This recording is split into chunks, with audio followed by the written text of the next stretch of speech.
কেউ যদি হাঁচি দেয় জোরে আলহামদুলিল্লাহ বলে, কোনো ব্যক্তি যদি সেটা শুনতে পায়, হাসির জবাব না দিলে কি গুনাহ হবে? খুবই সুন্দর একটি এবং দরকারি একটি প্রশ্ন।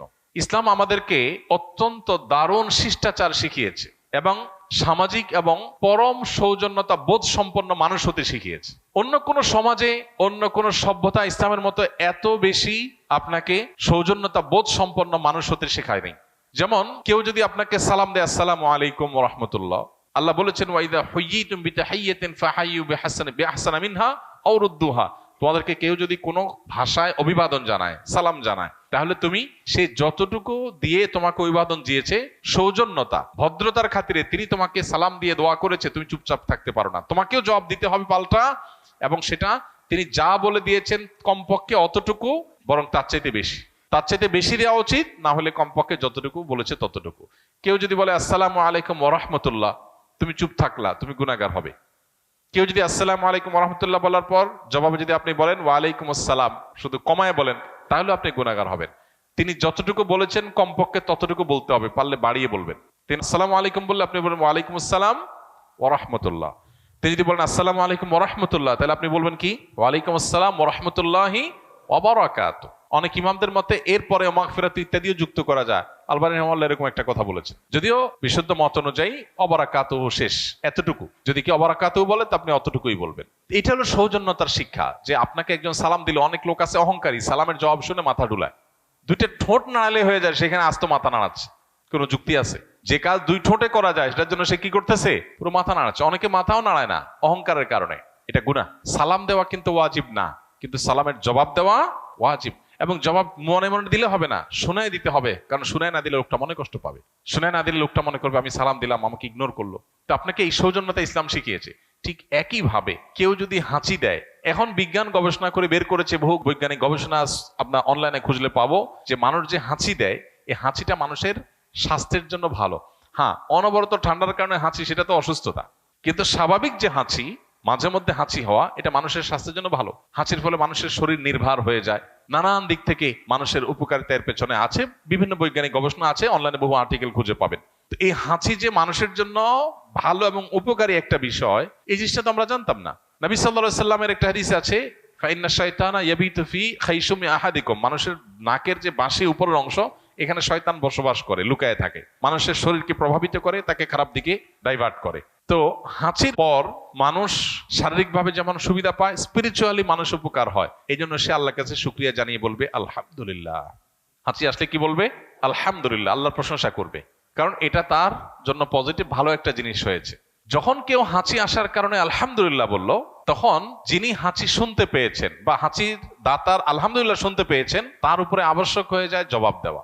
এই যে সৌজন্যতার শিক্ষা। হ্যাঁ, হাঁচি যখন আসবে, হাঁচির ফলে নাক থেকে অনেক সময় ময়লা বের হয়, পানি বের হয়, গন্ধ ছড়াতে পারে, আশপাশে মানুষের কষ্ট হতে পারে। সেজন্য আমাদের হাঁচি বিভিন্ন উপায়ে আমরা সেটা যাতে অন্য পরিবেশকে নষ্ট না করে, অন্য মানুষকে নষ্ট না করে, সেজন্য আমরা হাতে, নিজের কাপড়ে, অন্য কিছুতে, টিস্যু বা কিছু দিয়ে আমরা হাঁচি দেবো। সেটা তো অবশ্যই পার্ট অফ সৌজন্যতা, সেটা আমরা করবোই। হাদিস নবী সাল্লাল্লাহু আলাইহি ওয়াসাল্লাম শিক্ষা দিয়েছেন, আলহামদুলিল্লাহ যদি কেউ বলে হাঁচি দেওয়ার পর, আপনি যদি শুনতে পান তার আলহামদুলিল্লাহ, তাহলে আপনার উপরে আবশ্যক, আপনি কি করবেন? তাকে বলবেন পাল্টা ইয়ারহামুকাল্লাহ। কেউ যদি হাসি দিয়ে আলহামদুলিল্লাহ বলে, আমরা কি বলবো তাকে? ইয়ারহামুকাল্লাহ, মানে আল্লাহ তোমার প্রতি রহম করুক। ওই ব্যক্তির আবার কর্তব্য হলো যে সে যে আমার হাসির জবাব শুনে আমাকে দোয়া দিল, আল্লাহ তোমার প্রতি রহম করুক বললো, তাহলে আমিও তার প্রতি দোয়া নিবেদন করব। তখন তার জন্য কর্তব্য হয় তাকে একটা দোয়া দেওয়া। কি সেটা? ইয়াহদিকুমুল্লাহ ওয়া ইউসলিহ বালাকুম। বাস, এতটুকু এন্ডিং, এরপর আর পাল্টাপাল্টি নাই। তাহলে তো সারাদিন দিতে থাকতে হবে। তাহলে আলহামদুলিল্লাহ বললে হাসি দেওয়ার পর জবাবে কি বলতে হবে? ইয়ারহামুকাল্লাহ। ইয়ারহামুকাল্লাহ শোনার পর যিনি হাসি দিয়েছেন তার আবার জবাবে কি বলতে হবে? প্রত্যুত্তরে কি বলতে হবে? ইয়াহদিকুমুল্লাহ ওয়া ইউসলিহ বালাকুম। কত চমৎকার অর্থবহ দোয়া। আল্লাহ আপনাকে হেদায়েত দান করুক, সঠিক পথ দেখাক, এবং আপনার অবস্থা সংশোধন করে দিন, আপনার অবস্থা ঠিকঠাক করে দিন। একটা দোয়া।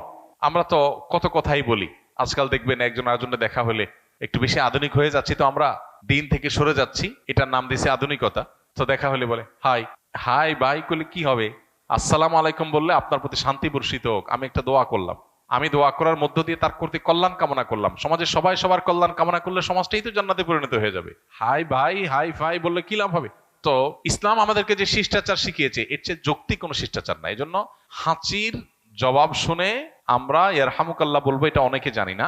এটা আমাদেরকে করতে হবে, এটা কিন্তু আবশ্যক। এটা মিন হাক্কিল মুসলিম, কোন মুসলিমের প্রতি আপনার কর্তব্যের অংশ হলো হাসির জবাব শুনে তার জন্য দোয়া দেওয়া। তাহলে চেষ্টা করবো তো ইনশাআল্লাহ। ছোট ছোট বাচ্চাদেরকে শিখাই দেবো আমরা, তারা এই রেসপন্স করা শিখবে, এই সৌজন্যতা শিখবে, এই ভদ্রতা শিখবে। যে একজন হাসি দিয়ে আলহামদুলিল্লাহ বলেছে আমি শুনেছি, তাকে বলবো ইয়া রাহমুকাল্লাহ, শুনে বলতে হবে, মনে মনে না। আবার যিনি আলহামদুলিল্লাহ বলেছেন, হাসি দিয়েছেন, তিনি বলবেন ইয়াহদিকুমুল্লাহ ওয়া ইউসলিহ বালাকুম।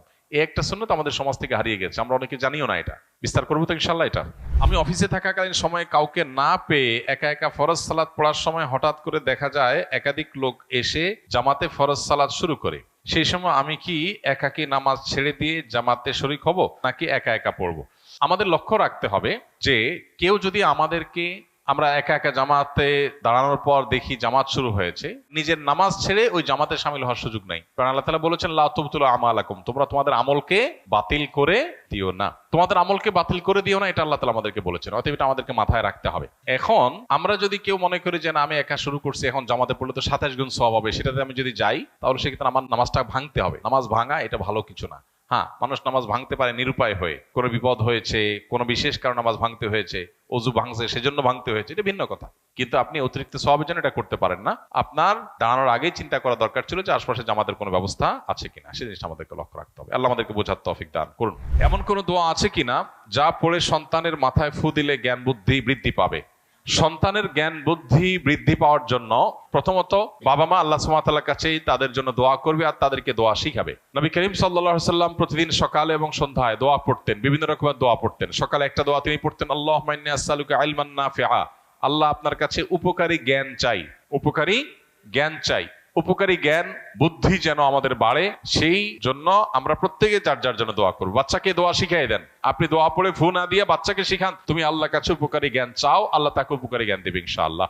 তাছাড়া উপকারী জ্ঞানের পথে যে সমস্ত অন্তরায় আছে, মোবাইল ফোনের নেশা, তারপরে সোশ্যাল মিডিয়ার আসক্তি, টেলিভিশন সহ বিভিন্ন রকমের ডোপামিনের যে আসক্তি আমাদের শিশুদেরকে ধ্বংসের দ্বারপ্রান্তে নিয়ে যাচ্ছে, সেখান থেকে শিশুকে আপনি রক্ষা করেন, শিশুর মেধা নষ্ট হওয়ার পথগুলো থেকে রক্ষা করেন, ইনশাআল্লাহ অটোমেটিক সে মেধাবী হবে, সে বুদ্ধিমান হবে। এবং আল্লাহ তাআলার কাছে দোয়া যখন করবো ইনশাআল্লাহ শিশুকে আল্লাহ তাআলা তার জীবনে, তার জ্ঞানে গুণে এবং সবকিছুতে বারাকা দান করবেন। আমি এক স্থানে আসরের ফরজ সালাত জামাতে পড়তে গেলে প্রথম রাকাত সূরা ফাতিহার পরে সূরা মিলানোর আগেই রুকুতে চলে যায়, এমত অবস্থায় করণীয় কি? জামাতে ফরজ নামাজ যখন পড়বেন, ইমাম আস্তে যখন সূরা পড়েন তখন তার পিছনে সূরা ফাতিহা পড়বেন কিনা ওলামা ইকরামের ইখতিলাফ আছে। ফুকাহা হানাফির মতে পড়বেন না, ইমামেরটাই যথেষ্ট। অন্য অনেক ইমামের মতে পড়বেন।